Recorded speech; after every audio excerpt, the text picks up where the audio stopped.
परिचय। आज की सुबह बहुत अच्छी है।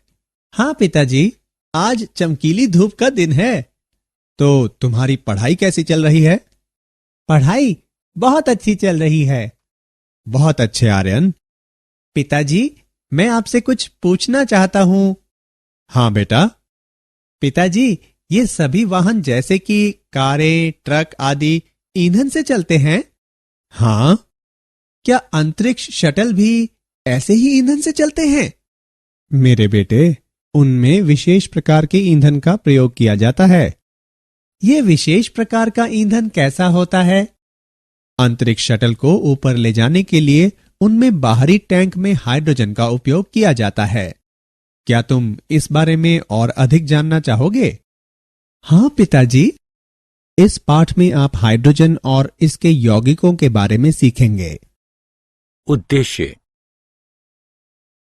इस पाठ के अंत में आप निम्न करने में सक्षम हो जाएंगे: आवर्त सारणी में डाइहाइड्रोजन को खोजना तथा डाइहाइड्रोजन के समस्थानिकों का वर्णन करना, डाइहाइड्रोजन के विचरण, डाइहाइड्रोजन के भौतिक तथा रासायनिक गुण धर्मों की व्याख्या करना, हाइड्राइडों का वर्णन करना। आवर्त सारणी में हाइड्रोजन का स्थान। हाइड्रोजन आवर्त सारणी का प्रथम तत्व है जिसकी परमाणविक संख्या 1 होती है। चूंकि इसमें केवल एक इलेक्ट्रॉन होता है, इसलिए इसका इलेक्ट्रॉनी विन्यास 1s⁻1 होता है। हाइड्रोजन के द्वैत व्यवहार के कारण आवर्त सारणी में इसके लिए उचित स्थान खोजना कठिन है, क्योंकि क्षारीय धातुओं तथा हैलोजनों से इसकी समानता होती है। क्षारीय धातुओं की तरह इसके संयोजी कोश में केवल एक इलेक्ट्रॉन होता है। हैलोजनों की तरह हाइड्रोजन में भी अक्रिय गैस विन्यास पूर्ण करने से केवल एक इलेक्ट्रॉन कम होता है। Dihydrogen H2। प्राप्ति। हाइड्रोजन ब्रह्मांड में अति बहुल्य तत्व है। यह ब्रह्मांड के कुल द्रव्यमान का लगभग 70% है। बृहस्पति तथा शनि ग्रह अधिकांशतः हाइड्रोजन से बने हैं। सूर्य का आधे से अधिक द्रव्यमान तथा कुछ अन्य तारे भी हाइड्रोजन के बने हैं। संयुक्त रूप में यह पृथ्वी की परपट्टी तथा महासागरों का 15.4% भाग बनाता है। पृथ्वी में इतना गुरुत्वाकर्षण नहीं होता कि यह हल्के हाइड्रोजन अणु को रोक सके, इसलिए यह हमारे वायुमंडल में नहीं पाया जाता। हाइड्रोजन के समस्थानिक। हाइड्रोजन के 3 समस्थानिक होते हैं। प्रोटियम। इसकी परमाणु संख्या 1 और द्रव्यमान संख्या भी 1 होती है। इसमें एक प्रोटॉन होता है, लेकिन इसके नाभिक में कोई न्यूट्रॉन नहीं होता और एक इलेक्ट्रॉन इसके 1s कक्षक में होता है। इसे प्रतीक H से निरूपित किया जाता है। इसकी प्रचुरता 99.985% होती है। ड्यूटेरियम। इसकी परमाणु संख्या 1 और द्रव्यमान संख्या 2 होती है। इसमें एक प्रोटॉन होता है तथा इसके नाभिक में एक न्यूट्रॉन होता है और एक इलेक्ट्रॉन इसके 1s कक्षक में होता है। इसे प्रतीक D से निरूपित किया जाता है। इसकी प्रचुरता 0.0156% होती है। ट्राइटियम। इसके नाभिक में एक प्रोटॉन और 2 न्यूट्रॉन होते हैं और एक इलेक्ट्रॉन इसके 1s कक्षक में होता है। यह अत्यंत दुर्लभ समस्थानिक है। सामान्य हाइड्रोजन के 10⁻18 अणुओं में ट्राइटियम का केवल एक अणु होता है। हाइड्रोजन के इस समस्थानिक की प्रकृति रेडियोधर्मी होती है और यह निम्न ऊर्जा वाले बीटा कण उत्सर्जित करता है। इसकी प्रचुरता 10⁻15% होती है। डाइहाइड्रोजन H2 का विरचन। डाइहाइड्रोजन का प्रयोगशाला में विरचन। प्रयोगशाला में हाइड्रोजन सामान्यतः तनु खनिज अम्लों की दानेदार जिंक जैसी धातुओं से अभिक्रिया करते हुए बनाई जाती है। दानेदार जिंक के कुछ टुकड़े वुल्फ की बोतल में रखे जाते हैं, जिसमें एक थिसल फनल और एक डिलीवरी ट्यूब लगी होती है। थिसल फनल के जरिए तनु सल्फ्यूरिक अम्ल डाला जाता है। अम्ल जिंक से अभिक्रिया करके हाइड्रोजन उत्पन्न करता है, जो पानी के अधोमुखी विस्थापन द्वारा जार में एकत्र कर ली जाती है। सरंध्र न होने के कारण शुद्ध जिंक का उपयोग नहीं किया जाता और इसलिए कुछ देर बाद अभिक्रिया मंद हो जाती है। इसलिए दानेदार जिंक का उपयोग किया जाता है जो अशुद्ध होती है और यह अभिक्रिया की दर बढ़ा देती है। डाइहाइड्रोजन का व्यापारिक उत्पादन। जल का विद्युत अपघटन। इसमें अम्लीकृत या क्षारीकृत जल का विद्युत अपघटन किया जाता है। उपकरणों में एक एनोडिक लिंब, कैथोडिक लिंब, अम्लीकृत जल तथा प्लैटिनम की पन्नियां शामिल होते हैं। जल को अम्लीकृत करने के लिए हम तनु H2SO4 का उपयोग करते हैं। तनु सल्फ्यूरिक अम्ल जल को विद्युत अपघटनी के रूप में कार्य करने लायक बना देता है। जब एनोड और कैथोड एक बैटरी से जोड़े जाते हैं तो कुछ मिली एम्पियर की हल्की विद्युत धारा उत्पन्न होती है और वोल्टमीटर की दोनों भुजाओं में बुलबुले दिखने शुरू हो जाते हैं। एनोड वाली भुजा ऑक्सीजन का तथा कैथोड वाली भुजा हाइड्रोजन का एकत्रीकरण करती है। होने वाली अभिक्रिया निम्न है। H2SO4 का वियोजन। H2SO4 देता है 2H plus plus SO4 2 H2O का वियोजन। H2O देता है H plus plus OH minus. Cathode पर अभिक्रिया। H प्लस प्लस इलेक्ट्रॉन देता है H। H प्लस H देता है H2। एनोड पर अभिक्रिया। OH माइनस देता है OH प्लस इलेक्ट्रॉन। 4OH देता है H2O प्लस O2। संपूर्ण अभिक्रिया। 2H2O देता है 2H2 प्लस O2।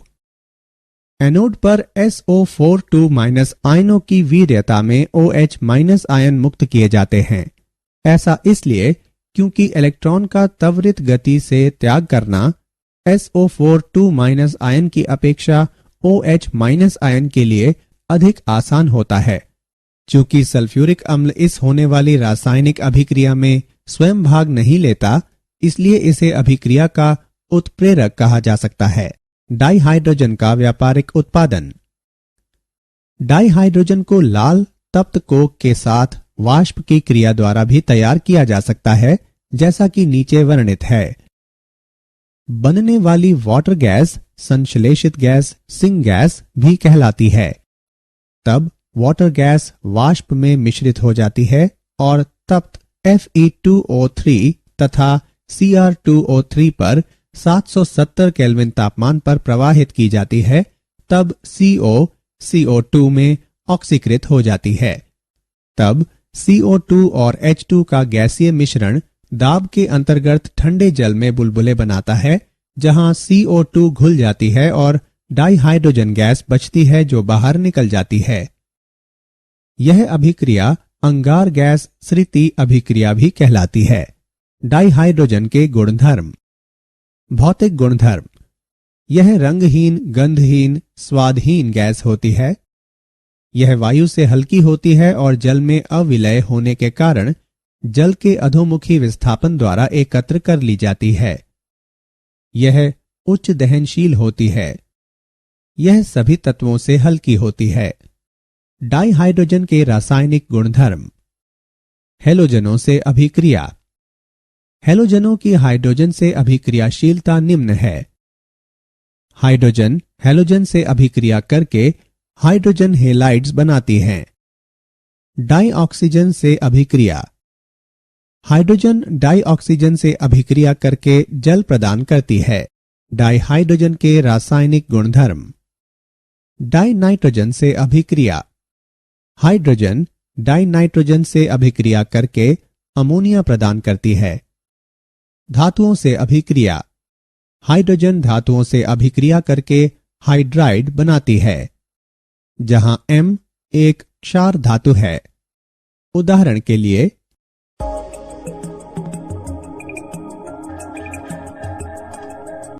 डाइहाइड्रोजन के रासायनिक गुणधर्म। धात्विक आयनों तथा धात्विक ऑक्साइडों से अभिक्रिया।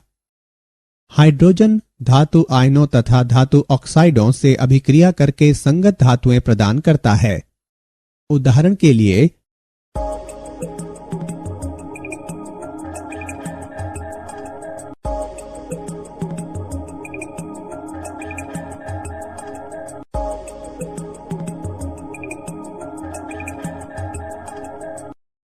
कार्बनिक यौगिकों से अभिक्रिया। जब हाइड्रोजन को लगभग 473 केल्विन तापमान पर उत्प्रेरक के रूप में पूर्णतः विभाजित निकेल की उपस्थिति में खाद्य तेलों पर प्रवाहित किया जाता है तो वे कठोर हो जाते हैं तथा खाद्य वसाओं में परिवर्तित हो जाते हैं। डाइहाइड्रोजन के उपयोग। इसे अमोनिया के संश्लेषण में उपयोग किया जाता है। नाइट्रोजन तथा हाइड्रोजन को हीटर पर से प्रवाहित किया जाता है जहां वे एक निश्चित तापमान तक गर्म हो जाते हैं, जिसके बाद वे संपीडित किए जाते हैं और तब रिएक्टर में प्रवाहित किए जाते हैं जहां अभिक्रिया होती है। तत्पश्चात मिश्रण को अपशिष्ट हीट बॉयलर में भेज दिया जाता है जहां अमोनिया ठंडी होती तथा संचित की जाती है, जबकि नाइट्रोजन और हाइड्रोजन को रिसाइकल कर दिया जाता है। इसे वनस्पति घी के उत्पादन में उपयोग किया जाता है। अंतरिक्ष अनुसंधान में इसे रॉकेट ईंधन के रूप में उपयोग किया जाता है। विद्युत ऊर्जा उत्पन्न करने के लिए इसे ईंधन सेलों में उपयोग किया जाता है। हाइड्राइड। हाइड्रोजन उत्कृष्ट गैसों के सिवाय आवर्त सारणी के अन्य लगभग सभी तत्वों के साथ संयोग करके द्विअंगी यौगिक बनाती है जो हाइड्राइड कहलाते हैं। हाइड्राइडों को निम्न प्रकार से वर्गीकृत किया जा सकता है। आयनी या लवणीय हाइड्राइड। आयनी हाइड्राइड हाइड्रोजन और सार्वधिक सक्रिय धातुओं के बीच बनते हैं, विशेषकर समूह 1 और 2 तत्वों के क्षार तथा क्षारीय मृदा धातुओं के साथ। इस समूह में हाइड्रोजन हाइड्राइड आयन के रूप में कार्य करती है। वे अधिक धन विद्युतीय धात्विक परमाणुओं के साथ आबंधित होते हैं। पिघले हुए अल्कली हेलाइड में लवणीय हाइड्राइड के विलयन का विद्युत अपघटन निर्मित करता है। एनोड पर H2। अभिक्रिया निम्नवत व्यक्त है। क्षार धातु हाइड्राइड कार्बनिक यौगिकों से जल अंश हटाने के लिए भी उपयोग किए जाते हैं। सह संयोजक या आणविक हाइड्राइड। हाइड्रोजन P ब्लॉक के तत्वों के साथ आणविक यौगिक बनाती है।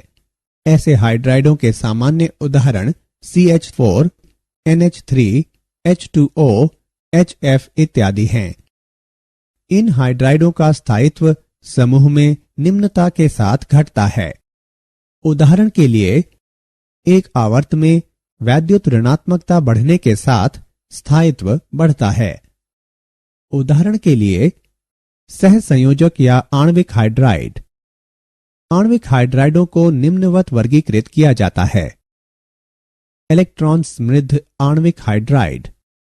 इन हाइड्राइडों में केंद्र के परितः इलेक्ट्रॉनों के एक या अधिक एकाकी युग्म होते हैं जो अधिक वैद्युत ऋणात्मक तत्व होते हैं। उदाहरण के लिए जल में 2 एकाकी युग्म होते हैं। इलेक्ट्रॉन परिशुद्ध आणविक हाइड्राइड। इन हाइड्राइडों में लुईस रचना हेतु इलेक्ट्रॉनों की अपेक्षित संख्या होती है। मीथेन इलेक्ट्रॉन परिशुद्ध आणविक हाइड्राइड का एक सामान्य उदाहरण है। इलेक्ट्रॉन न्यून आणविक हाइड्राइड। इन हाइड्राइडों में इलेक्ट्रॉनों की संख्या उससे कम होती है जितने लुईस रचना के लिए आवश्यक होते हैं। डाइबोरेन ऐसे आणविक हाइड्राइड का एक सामान्य उदाहरण है। धात्विक या असमीकरणितीय या अंतराकाशी हाइड्राइड। ये हाइड्राइड सामान्यतः निम्न द्वारा बनते हैं। डी ब्लॉक के समूह 3, 4, 5 की संक्रमण धातुएं। समूह 6 की Cr धातु। F ब्लॉक के तत्व। डी ब्लॉक के समूह 7, 8, 9 के तत्व हाइड्राइड नहीं बनाते। आवर्त सारणी के समूह 7, 8, 9 की धातुओं की हाइड्राइड बनाने में यह असमर्थता डी ब्लॉक का हाइड्राइड अंतराल कहलाती है। इन यौगिकों में H परमाणु धात्विक जालकों में अंतराकाशी स्थितियां ग्रहण करते हैं। उदाहरण के लिए SCH2 LaH2.87। मूल्यांकन। आगे बढ़ने से पहले आइए देखें कि आपने कितना सीखा। सही विकल्प को उठाकर उसके संगत स्थान पर रखें। क्या आप जानते हैं, बोइंग ने नया हाइड्रोजन चालित विमान प्रस्तुत किया है। बोइंग नए विमान को अधिक पर्यावरण अनुकूल बनाने की दिशा में कार्य कर रही है। बोइंग व अन्य कंपनियों ने ऐसे नए विमान विकसित किए हैं जो वैकल्पिक ऊर्जा का उपयोग करें। विमान के आगामी परीक्षण करने से बोइंग को ईंधन सेल तथा उन अन्य प्रौद्योगिकियों का सर्वोत्तम उपयोग समझने में मदद मिलेगी जो इसने विमान के लिए चुनी हैं। सारांश। आइए हमने जो कुछ सीखा है उसे संक्षेप में दोहराएं। हाइड्रोजन आवर्त सारणी का प्रथम तत्व है जिसकी परमाणुक संख्या 1 होती है। प्रोटियम, ड्यूटीरियम और ट्राइटियम हाइड्रोजन के 3 समस्थानिक हैं। प्रयोगशाला में हाइड्रोजन सामान्यतः तनु खनिज अम्लों की दानेदार जिंक जैसी धातुओं से अभिक्रिया करते हुए बनाई जाती है। हाइड्रोजन रंगहीन, गंधहीन, स्वादहीन और उच्च दहनशील गैस है। हाइड्रोजन हैलोजन से अभिक्रिया करके हाइड्रोजन हेलाइड्स बनाती है। हाइड्रोजन डाई ऑक्सीजन से अभिक्रिया करके जल प्रदान करती है। हाइड्रोजन डाई नाइट्रोजन से अभिक्रिया करके अमोनिया प्रदान करती है। हाइड्रोजन धातुओं से अभिक्रिया करके हाइड्राइड बनाती है।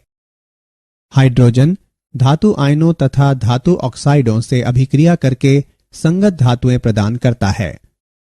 हाइड्राइडों को आयनी सहसंयोजी तथा धात्विक हाइड्राइडों के रूप में वर्गीकृत किया जा सकता है।